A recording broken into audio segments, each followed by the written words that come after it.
Olá, queridos irmãos e irmãs, sejam bem-vindos ao nosso canal e à reflexão diária de hoje, sábado da quarta semana da Páscoa, Evangelho de João 14, 7 a 14.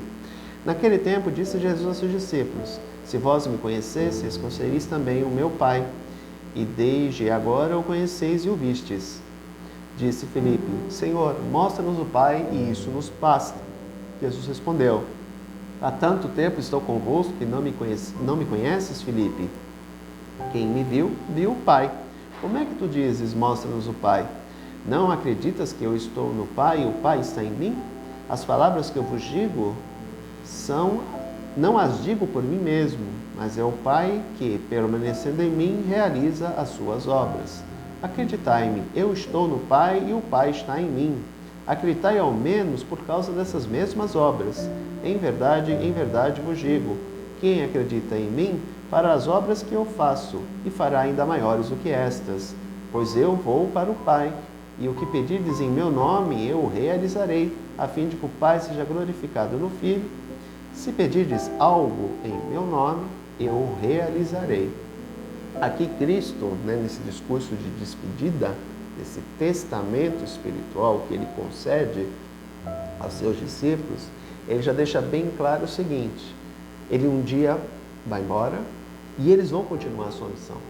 Por isso que ele diz, tudo aquilo que pedirdes em meu nome, eu realizarei, a fim de que o Pai seja glorificado no Filho. Ou seja, ele já dá a entender que os discípulos vão continuar a missão. Ele vai lhes confiar a missão que o Pai lhe tinha confiado. E aí é aquela questão, aquele que me recebe, recebe aquele que me enviou. Aquele que vos recebe, recebe a mim, recebe automaticamente aquele que me enviou.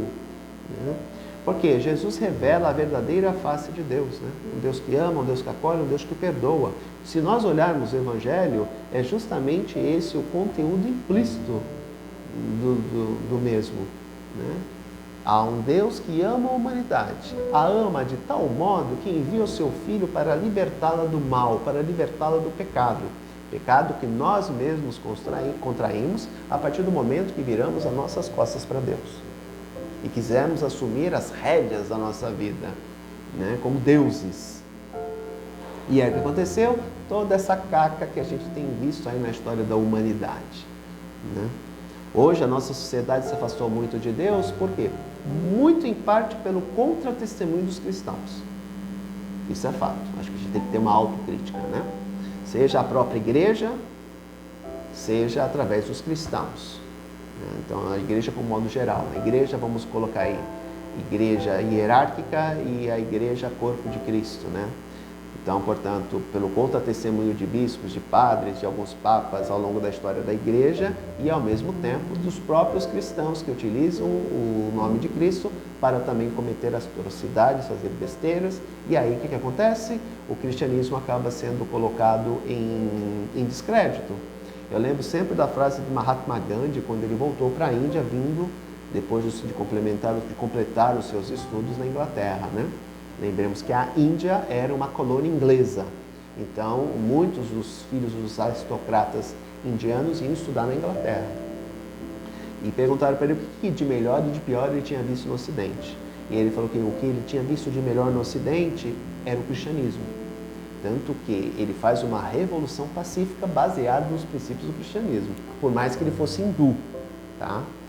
E o que ele tinha visto de pior? Os cristãos que não viviam o Evangelho.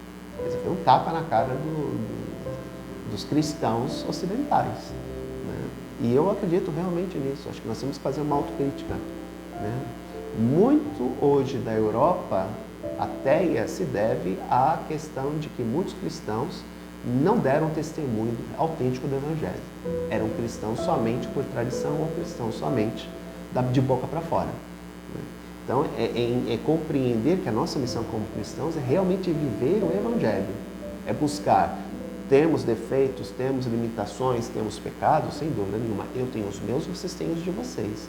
Mas o objetivo de andarmos com Cristo é, aos poucos, ir melhorando.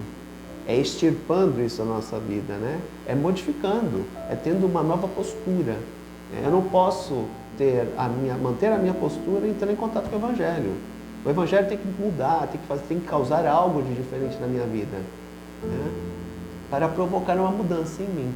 Então é ter essa concepção, né? Que o cristão, ele é um novo Cristo, portanto tem que dar testemunho de Cristo. E que o testemunho, na minha opinião, fala muito mais do que as palavras. Eu posso anunciar Jesus, posso falar de Jesus e na minha vida não viver nada daquilo. Agora, eu posso muito bem viver o cristianismo através do ato da caridade, através de dar bons conselhos às pessoas quando elas precisam de mim, né, de fazer a caridade, de amar as pessoas, de buscar ajudá-las. E aí as pessoas dizem, mas por que ele é assim? Porque ele é cristão. Ou seja, o testemunho fala muito mais do que palavras. Porque eu posso falar e não viver. Agora, se eu vivo, através da minha vivência, eu falo. Então a gente sempre tem essa concepção. O Evangelho de hoje justamente vai muito ao encontro disso, né? A questão da ação, do agir, de agir, de se agir, ser pautado no Cristo, né? Porque Ele é o caminho, a verdade e a vida. Ele é a pedra fundamental da nossa religião, né? Cristo é a pedra angular do cristianismo. O cristianismo inteiro se pontua, se baseia, ele se inspira no Cristo, né? O cristão, ele vive de acordo com o Evangelho, ou deveria viver. Portanto, é ter essa noção, né? O Evangelho não nos manda odiar, o Evangelho não nos manda fazer mal ao outro, o Evangelho não nos manda ser apegado ao dinheiro. Tudo aquilo que na sociedade de hoje se vê. Então, nós podemos dizer claramente, por mais que no Brasil hoje 80 e poucos por cento da população se identifique como cristã, na verdade não está vivendo de acordo com os princípios do cristianismo, com os princípios do Evangelho estritamente. Por quê?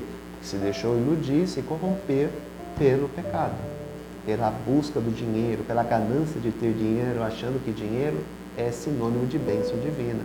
Não é. O dinheiro ou ele é fruto do trabalho, ou então ele é fruto de corrupção. Então é ter essa noção, né? Então o Senhor está pregando a pobreza? De jeito nenhum. O desapego total ao dinheiro? Não sou um idealista, né? Um utópico. Todos nós precisamos de dinheiro para pagar as nossas contas. O problema é o apego a isso. Eu já falei em outras oportunidades nesse mesmo canal que com o dinheiro eu posso fazer muitas coisas boas. Eu posso ajudar pessoas, posso tirar pessoas da situação de indigência, de miséria absoluta, né? Então com o dinheiro eu posso fazer muita coisa boa. Agora, se eu quero dinheiro só para eu ter prazer de ter dinheiro, ou só para eu usufruir de uma vida boa e confortável, aí tem algo errado. E ao mesmo tempo eu me identifico como cristão e acredito que toda essa dinheirança é bênção divina, tem alguma coisa errada. Não posso eu passear de iate, viajar para a Europa todo ano, enquanto eu vejo pessoas passando fome. Alguma coisa está errada. Não que eu não tenha o direito de viajar para a Europa, de conhecer outros lugares, isso e aquilo.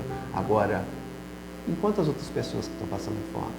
Se eu ajudo essas pessoas e faço isso também, beleza, nada mais justo, né? Agora, se eu só penso em mim e deixo o outro viver do meu lado passando fome, tem algo errado. Aqui no Guarujá mesmo nós temos uma aberração, né? Ao mesmo tempo que nós temos um lugar onde tem tanta gente rica atrás, do lado, vizinho, nós temos uma das maiores favelas da Baixada Santista. É uma total incoerência numa sociedade que se diz cristã, né? Então tem algo errado por aí. Volto a dizer, o problema não é o dinheiro, não é ter dinheiro, o problema é o apego ao dinheiro. Se eu só quero dinheiro para eu ter, para eu poder usufruir sozinho dele, tem alguma coisa errada.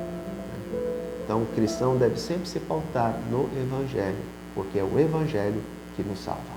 Um grande abraço. Terminamos aqui, né? Mais uma semana, retornamos na próxima segunda-feira.